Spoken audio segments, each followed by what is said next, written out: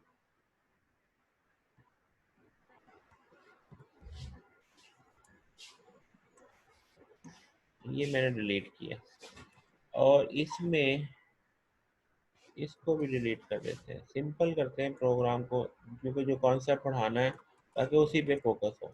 अब मैं यहाँ पे एक करता हूँ जी, प्राइवेट, और यहाँ पे किया जी इंट ड्राइव डाटा। यहाँ पे करते हैं पेरेंट डाटा, ताकि पता चले जी ये पेरेंट डाटा हो गया, ये ड्राइव डाटा हो गया, और इसके अंदर भी पी डाटा ले जी, और यहाँ पे भी हम कर देते हैं जी पी डाटा। अब जो कॉन्सेप्ट हम पढ़ने जा रहे हैं वो ये है कि कंस्ट्रक्टर्स कैसे मैनेज होते हैं, कंस्ट्रक्टर कैसे मैनेज होते हैं। जैसे इसका पेरेंट का कंस्ट्रक्टर है ना, डिफॉल्ट पेरेंट, और डिफॉल्ट पेरेंट में p0 कर दिया हमने, ठीक है। यहाँ पे भी एक कंस्ट्रक्टर बनाते हैं,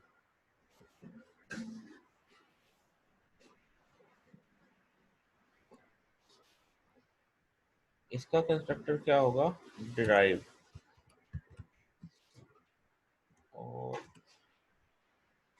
यहाँ पे D data is equal to 0, ये हमने इसका कंस्ट्रक्टर बना दिया, और इसके अंदर भी वो मैसेज देना है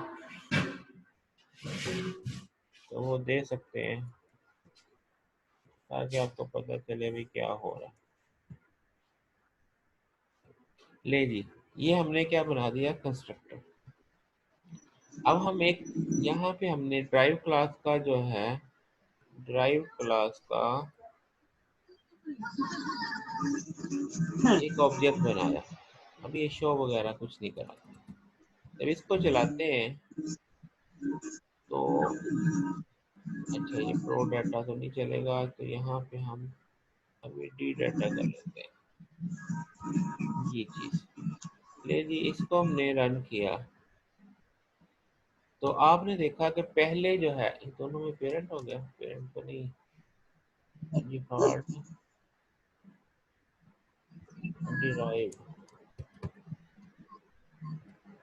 ले जी, इसको रन किया तो आपने देखा जी, पहले आपने बनाया है चाइल्ड क्लास का ऑब्जेक्ट बनाया, तो कंस्ट्रक्टर पहले कौन सा कॉल हुआ, डिफॉल्ट पेरेंट, पेरेंट क्लास का कंस्ट्रक्टर पहले कॉल हुआ, और ड्राइव क्लास का कंस्ट्रक्टर बाद में कॉल हुआ, ठीक है जी।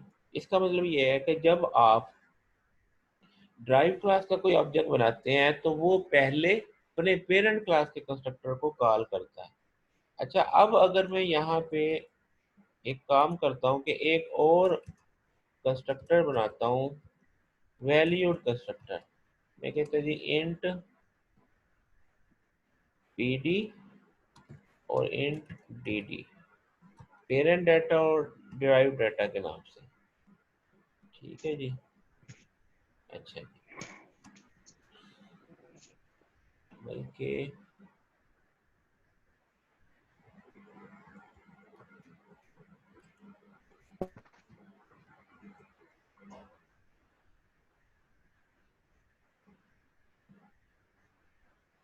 ले जी, हमने क्या बनाया, डिफॉल्ट वैल्यूड डिराइव्ड वैल्यूड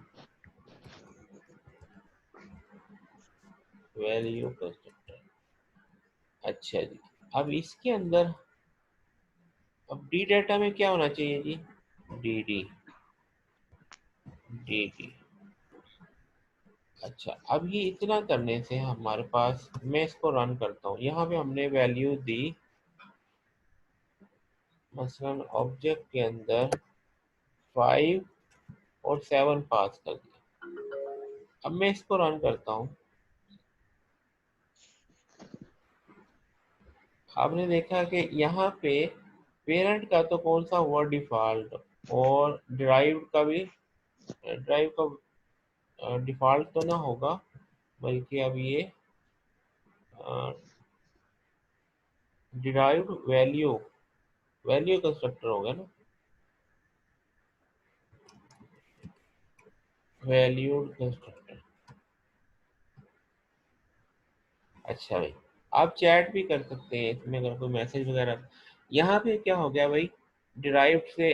अब अब मैं अगर इसको डाटा को शो करूँ, तो मैं ये कहता हूँ जी वैल्यू शो के अंदर,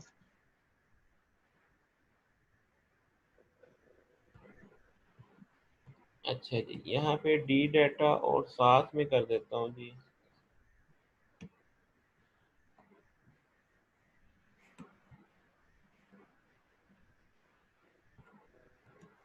नहीं, यहाँ पे हमने पी डाटा कर दिया, यानी पेरेंट का डाटा और ड्राइव डाटा। इसको मैं रन करता हूँ, यहाँ पे शो करता हूँ जी। तो ओपीजे डॉट शो, इसको मैंने रन किया। आपने देखा जी रन किया तो ये 0 और 7 आया, 0 और 7। यहाँ दरमियान में हम वो कर लेते हैं,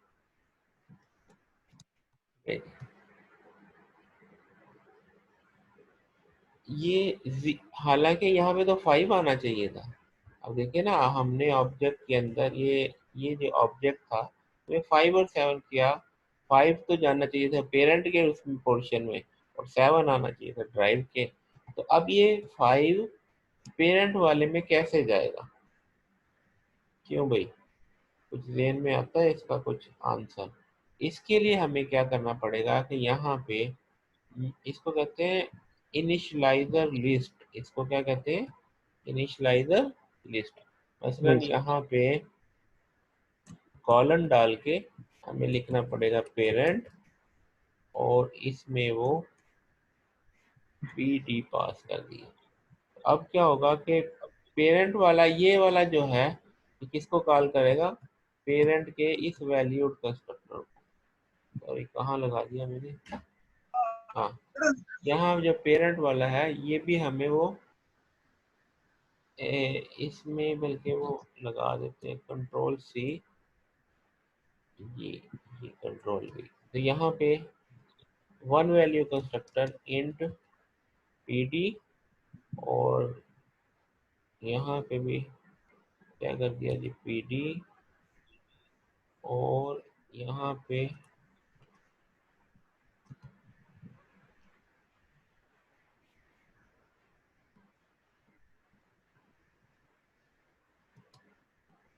वैल्यू कंस्ट्रक्टर ले जी।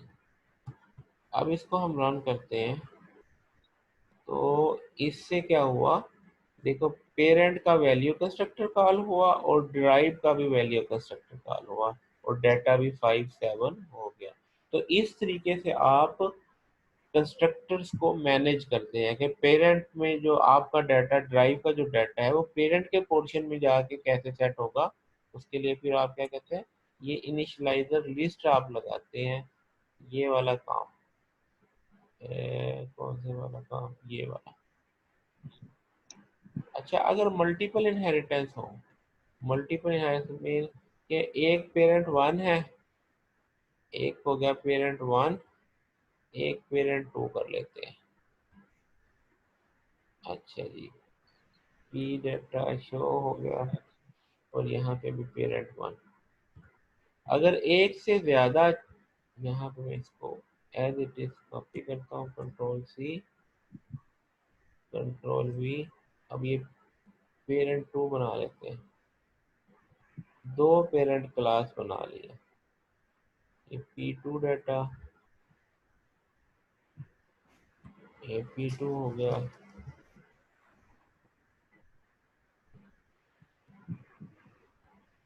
P2,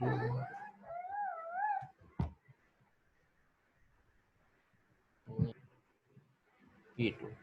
अब अगर एक चाइल्ड जो है एक से ज़्यादा क्लास को इनहेरिट करवाना चाहते हैं तो कहते हैं मल्टीपल इनहेरिटेंस। तो यहाँ पे ये आपके पास ये बुक के अंदर भी मौजूद है, देख लें। ये हमारे पास ये कॉन्सेप्ट है जी ये मल्टीपल इनहेरिटेंस, यानी अगर एक चाइल्ड की एक से ज़्यादा पेरेंट हो, क्लास ए क्लास बी, और वो दोनों सी क्लास सी इनहेरिट कर रहा है दोनों को, तो उसको कैसे करते हैं, उसका ये प्रोग्राम भी बना हुआ है। ठीक है, इसमें ऐसे लिखते हैं specifier class one specifier parent class two. तो अब हमने यही काम किया कि यहाँ पे पब्लिक, और दूसरा भी हम पब्लिक ही फिलहाल कर लेते हैं, और two parent one parent two, तो दो चीज़ें इनहेरिट हो गई। तो अब इसका कंस्ट्रक्टर कैसे मेंटेन होगा, मतलब मैंने यहाँ पे 5 7 और 12 करना है, 5 7 और 12 करना है, और इसी को मैं कंटिन्यू करता हूँ। ये पी डाटा था, डी डाटा, ये P1 डाटा हो गया, और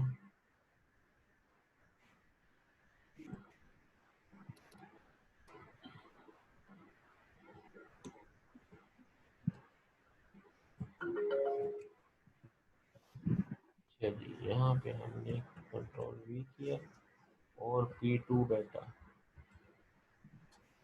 सॉरी P2 डाटा, तो इसको हमने, अब ये एक और पेरेंट आ गया, ये पेरेंट वन था, और एक और, इसके लिए फिर हमें क्या करना पड़ेगा, ये कंट्रोल C,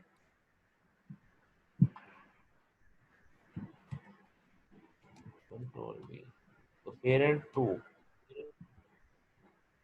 और ये PD2 कर लेते हैं यहाँ पे,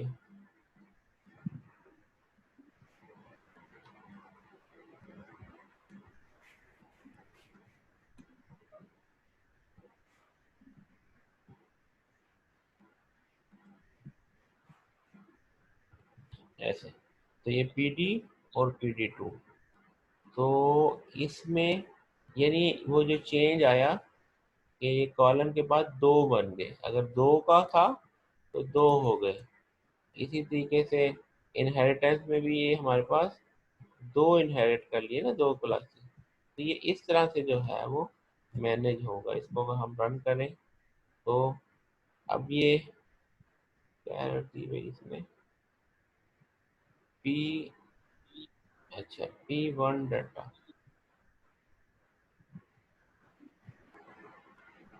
मैं उसका नाम पी डाटा ही था, P1 नहीं था, खाली पी डाटा ही था, पी और P2 था।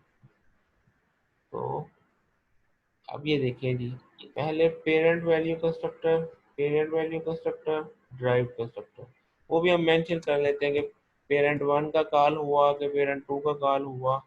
ये डिफॉल्ट पेरेंट वन और पेरेंट टू, अब इसको हम चलाते हैं, तो भाई इसमें क्या हो गया, पेरेंट वन का वैल्यू कंस्ट्रक्टर, फिर पेरेंट टू का वैल्यू कंस्ट्रक्टर, जो भी ऑर्डर आप देते हैं उसी ऑर्डर से वो उसके कंस्ट्रक्टर कॉल होते हैं और वैल्यूज को इनिशियलाइज कर देते हैं। यहाँ तक बात समझ में आ गई भाई? Yes sir. हाँ, तो ये था, इस तरीके से आप मल्टीपल इनहेरिटेंस। अब बात सिचुएशन में आपको जो है, ये तो था मल्टीपल इनहेरिटेंस, फिर एक कॉन्सेप्ट हो रहा है मल्टी लेवल इनहेरिटेंस, मतलब पेरेंट, फिर उसका चाइल्ड, फिर उसका सब चाइल्ड, तो वो हायरार्की जो है वो 3 लेवल की अगर हायरार्की है तो उसको कहते हैं मल्टी लेवल इनहेरिटेंस। उसका प्रोग्राम भी यहाँ पे बना हुआ, इसको प्रोग्राम में वैसे ही यहाँ पे आपको दिखा देता हूँ, उसको आप लोग खुद से ट्राई करना, अगर कोई मसला हो तो फिर हम जो है उसको देख लेंगे। तो ये देखिए हमारे पास है जी, तो ये तो कंटेनरशिप आ गई, ये देखिए इसमें क्या है जी, एक क्लास मल्टी लेवल में एक क्लास ए है, उसका शो का फंक्शन है, एक क्लास बी है, उसका शो का फंक्शन है, एक क्लास सी, अच्छा ये तो खैर ये मल्टीपल का ही प्रोग्राम है, ये है एम्बिग्युइटी को कर रहा है, आउट क्लास बी, ये है मल्टीपल, ये है जी क्लास ए बी सी, अब इसमें हो क्या रहा है वो जरा दिखाते हैं। मल्टी लेवल इनहेरिटेंस की बात कर रहा हूँ कि जिसमें 3 लेवल है। अब पहली क्लास देखिएगा जी, ये एक क्लास ए है, उसका एक वेरिएबल ए है, उसका एक सेटर फंक्शन और इसका आउटपुट का फंक्शन, सेटर और आउटपुट का फंक्शन। अब दूसरी क्लास क्या है, बी। दूसरी क्लास बी इनहेरिट कर रही है ए को, उसका एक अपना वेरिएबल, उसका सेटर फंक्शन। और ये देखिए, ये सेटर किसका कॉल कर रहा है, इसके पिछले वाले को। इसके सेटर को कॉल करने के लिए ए सेटर किया, यानी बी क्लास का डाटा यहाँ सेट हो गया और ए क्लास का डाटा यहाँ सेट हो गया। तो इसका आउटपुट का फंक्शन बी क्लास की आउटपुट के लिए वैल्यू ऑफ बी ये हो गया और ए क्लास के आउटपुट के लिए ए आउट हो गया। ठीक है, फिर इसी तरीके से तीसरी क्लास आ गई सी, जो किसको कर रही है, इनहेरिट बी को। अब उसका डाटा सी, उसका सेटर फंक्शन में ये 3 हो गए। तीसरा तो वो खुद कर रहा है, और जो ये 2 हैं ये किसके जरिए हो रहे हैं, बी के सेटर के जरिए हो रहे हैं। ठीक है, और फिर आउट करते हुए इसका खुद का डाटा ये सी का, और ये टाइम भी आउट हो गया, और फिर जो है बी का जो है आउट के जरिए। तो अब मेन के अंदर क्या हुआ, मेन के अंदर ये ऑब्जेक्ट बना, उसको सेट किया 1 2 3, उसको आउट किया, तो तीनों चीजें खुद ब खुद मैनेज हो रही। इसको आप ट्राई कीजिएगा। तो आज की यस क्लास सर। यही खत्म होती है। मैं 1 मिनट वो लगा लूँ अटेंडेंस, और फिर जो है इसको हम खत्म करते हैं।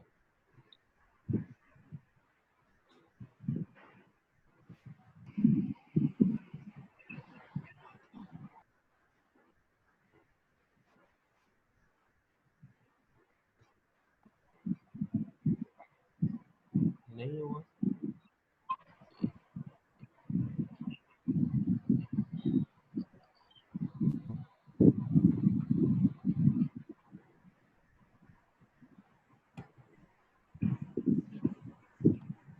ये फाइल सेव एज,